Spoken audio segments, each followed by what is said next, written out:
சமூகத்துக்கு வணக்கம். இன்னைக்கு நம்ம பேச போகிறது பிக் பாஸ் டே 3யோட ஹைலைட்ஸ் என்னென்ன, கீ மூமெண்ட்ஸ் என்னென்ன சம்பவம்லாம் பண்ணியிருக்காங்க, யார் என்ன பண்ணா, யார் என்ன பேசுனா, ஒட்டுமொத்த 1 மணி நேரம் பிக் பாஸ் எபிசோடையும் ஜஸ்ட் 10 மினிட்ஸ்ல ஒரு சின்ன குயிக் சமரியா இந்த வீடியோவில் பார்க்கலாம். பிக் பாஸ் டே 3யோட ஃபர்ஸ்ட் ஆக்டிவிட்டி, மார்னிங் ஆக்டிவிட்டி என்ன இருக்கு அப்படின்னா, யார் டைட்டில் வின்னர் ஆவா, யார் ஃபர்ஸ்ட் எலிமினேட் ஆவா அப்படிங்கிறத வச்சு பேச்சுவார்த்தை நடந்துச்சு. நிறைய பேர் சொன்ன பேர் திவாகர். இவர் முதல்ல வெளியே போயிடுவார் அப்படின்னு சொல்லிட்டு இருந்தாங்க. டைட்டில் வின்னர் ஆகக்கூடிய வாய்ப்பு சபரிக்கு இருக்கு அப்படின்னு சொன்னாங்க.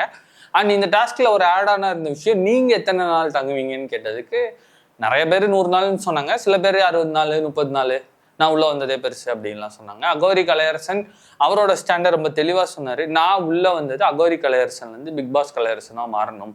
அகோரியா இருந்ததுனாலேயே என் பிள்ளைக்கு ஸ்கூல்ல கூட இடம் கிடைக்கல. அப்படி இருக்க சிச்சுவேஷன்ஸ்லாம் மாறணும். என் ஃபேமிலிக்காக, என் லைஃப் ஸ்டைல் மொத்தமாக மாறி நான் வேற ஒரு மனுஷனா வெளியே போகணுங்கிறதுக்காக தான் நான் உள்ள வந்தேன் அப்படின்னு சொல்லிட்டு அவரோட ஸ்டாண்டர்ட் தெளிவாக சொன்னார். இந்த பிக் பாஸ் சீசன் ஆரம்பிக்கும் போது பிக் பாஸ் சொன்னாரு, டாஸ்க்லாம் ரொம்ப கஷ்டமா இருக்கும். நம்மளும் நினைச்சோம், சரி உண்மையிலேயே ரொம்ப கஷ்டமா தான் இருக்கும், எல்லா டாஸ்க்கும் வேர்ல்டு கிளாஸ்ல இருக்கும், ஒரு டாஸ்க்கை செய்யறதுக்குள்ள ஒவ்வொருத்தருக்கும் ரொம்ப கஷ்டம் சிரமப்படுவாங்க. It will be more interesting for us to வாட்ச்னு நினைச்சோம். பட் என்ன அப்படின்னா, நம்ம ஒரு விஷயத்த மறந்துட்டோம். இது தமிழ் பிக் பாஸ். தமிழ் வீடுகளில் பாரம்பரிய முறைப்படி வீடுகளில் பால் காய்ச்சறது அப்படிங்கிறது ஒரு நடைமுறை. ஸோ பிக் பாஸ் வீட்டில் பால் காய்ச்சணுமா இல்லையா, அதனால லீடர்ஷிப் டாஸ்க்கை பொங்குதேன்னு ஒரு பொங்கலான டாஸ்கோட ஆரம்பிச்சிருக்கிறாங்க. வீட்டில் பால் காய்ச்சி, அதாவது 4 பர்னர் இருக்கா, 4 பாத்திரத்தை எடுத்தது 4 பேர் பாலோட வைங்க. பால் பொங்கி கீழே சிந்தக்கூடாது, பட் பொங்கணும். அதில் யார் ஹையஸ்டா பொங்கல்ஸ் வாங்குறாங்களோ they will be going to the next round அப்படின்னு சொல்லிட்டு ஒரு சூப்பரான பிரில்லியண்டான பொங்கலான டாஸ்கை பிக் பாஸ் கொடுத்துருந்தாரு. நம்மள அதை பார்த்தோம்.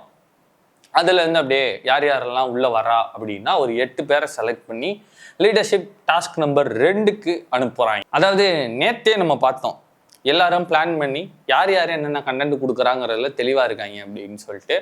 அதுல ரம்யா, சுபிக்ஷா, அரோரா, அதாவது சூப்பர் டீலக்ஸ் வீட்டில் இருக்கக்கூடிய இவங்க எல்லாருமே வேலை வாங்குற விஷயத்துல நம்ம ட்ரிகர் பண்ணிட்டே இருப்போம் அப்படிங்கிறதுல ரொம்ப தெளிவா இருந்தாங்க. அதுல விஜே பாரு வீட்டை கூட்டும் போது அந்த விளக்கமாற செவத்துல தட்டிட்டாங்க, அந்த கிளாஸ் டோர்ல இப்படி தட்டிட்டாங்க அப்படின்னு சொல்லிட்டு ஒரு பஞ்சாயத்து ஆரம்பிச்சாங்க. பஞ்சாயத்து டெவலப் ஆச்சு, ஃபைட்டா மாறிச்சு. விஜே பாரு ஒரு சைடு, ஆப்போசிட் சைட்ல ரம்யா, சுபிக்ஷா, அரோரா அப்படின்னு சொல்லிட்டு வரிசையா கமருதீன் வரைக்கும் சண்டை போட ஆரம்பிச்சிட்டாங்க. இவங்க எதுக்கு சண்டை போட்டாங்க? இந்த 4 எபிசோட்ல மோஸ்ட் ஆஃப் த டைம் இவங்க சண்டை தான் கேப்சர் பண்ணுச்சு. என்ன சண்டை அப்படின்னா, பிக் பாஸ் சூப்பர் டீலக்ஸ் வீடு இருக்கா, அதுல கண்ணாடி வால் இருக்கா, அந்த வாலுக்கு கீழே குப்பை இருக்கா, அந்த குப்பையை விஜய் பருவ துடைக்கும் போது விளக்கமாறு இருக்கா, அந்த விளக்கமாற கண்ணாடியில இப்படி தட்டிட்டாங்க. நார்மலா தட்டுவாங்களா, அது மாதிரி தட்டிட்டான். அது தப்பு அப்படின்னு சொல்லிட்டு சூப்பர் டீலக்ஸ் வீட்டுக்காரங்களும், இல்லை நான் அப்படிதான் பண்ணுவேன், எனக்கு வேலை மட்டும் சொல்லுங்க, எப்படி செய்யணும்னு சொல்லாதீங்கன்னு சொல்லிட்டு விஜய் பாரு வாக் ஆஃப் பண்றாங்க. நான் இனிமேல் இந்த வீட்டில் வேலை பண்ண மாட்டேன், I'm going to make this more interesting, this is my game அப்படின்னு சொல்லிட்டு எல்லாம் டைலாக் வச்சுட்டு ஷி லெஃப்ட். அதுக்கப்புறம் இன்னொரு கான்வோ நடக்குது. இதோட கான்வோட கண்டினியூ, அதாவது இந்த ஒரு சம்பவம் தான் இன்னைக்கு ஃபுல் டேவா ஆக்குபை பண்ணிடுது. இதோட அடுத்த கண்டினியூ எங்க நடக்குது அப்படின்னா, பாத்ரூம் ஏரியாவில் நடக்குது. சுபிக்ஷா விஜய் பாரு கான்வோ நடக்குது. அப்போ மறப்போம் மன்னிப்போம், நான் ஃபர்ஸ்ட்ல இருந்து வரேன், ஃபர்ஸ்ட்ல இருந்து ஆரம்பிப்போம் அப்படின்ட்டு கட்டி பிடிச்சிட்டாங்க. என்னடா இவ்வளோ சீக்கிரம் சண்டை முடிஞ்சிச்சேன்னு நினைச்சா, நோ அப்படிலாம் நாங்கள் உங்களை விட மாட்டோம் அப்படின்னு சொல்லிட்டு விஜய் பாரு மறுபடியும் ஆரம்பிச்சிட்டாங்க.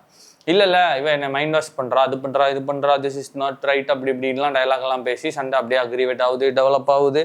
அதுக்கு அடுத்து என்ன நடக்குது அப்படின்னா, சுபிக்ஷா போனோடனே இந்த அம்மா புலம்ப ஆரம்பிச்சிருச்சு. விஜய் பாரு என்ன புலம்புது அப்படின்னா, என்னையவே பிரெயின் வாஷ் பண்ணுறாங்க, என்னையவே நீ யாருமா, நீ பெரிய ஆளா அப்படின்னு நம்ம கேட்க தோணுது. ஆனால் கேட்க முடியாது.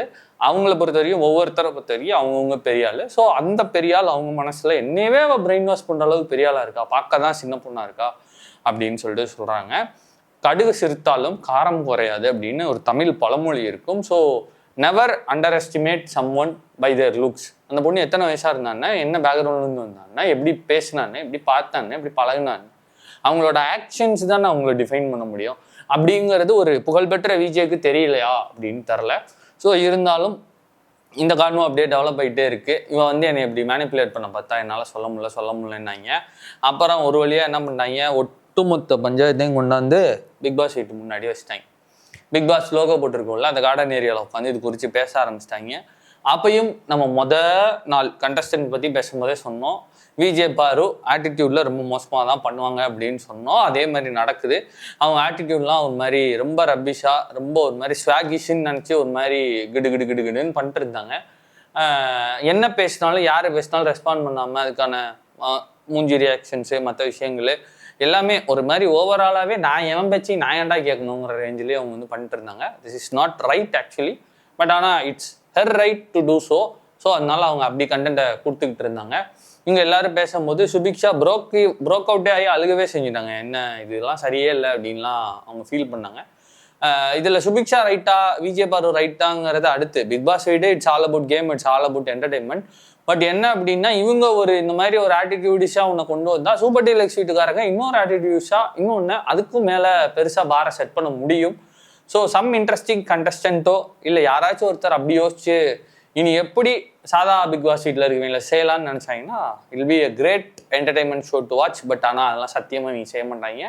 இப்போ இருக்க நிலைமைக்கு வீக்கெண்டுக்கு அப்புறம் ஏதாவது மாறுதா அப்படின்னு வெயிட் பண்ணி பார்க்கலாம். த்ரீயோட எண்டு பார்ட்டில் என்ன நடக்குது அப்படின்னா இந்த கான்வோ எல்லாரும் பிக் பாஸ் வீட்டு கார்டன்லானில் உட்காந்து பேசிகிட்டு இருக்கும்போது கெமிக்கும் திவாகருக்கும் ஒரு ஃபைட் நடக்குது. கெமி ஒரு வார்த்தையை விடுறாங்க, என்ன பார்த்து பேசுங்க, என் வயிற்ற பார்த்து பேசாதீங்க அப்படிங்கிறாங்க. பட் ஆக்சுவலி திவாகர் அவங்கள்ட்ட பேசுகிற இன்ட்ரெஸ்டே காட்டல. அவர் கேஷுவலாக இக்னோர் தான் பண்ணார். பட் அவங்க அந்த வார்த்தையை போட்டது வந்து ஆடியன்ஸ் பாயிண்ட் ஆஃப் வியூலேருந்து பார்க்கும்போது திஸ் இஸ் வெரி ராங்.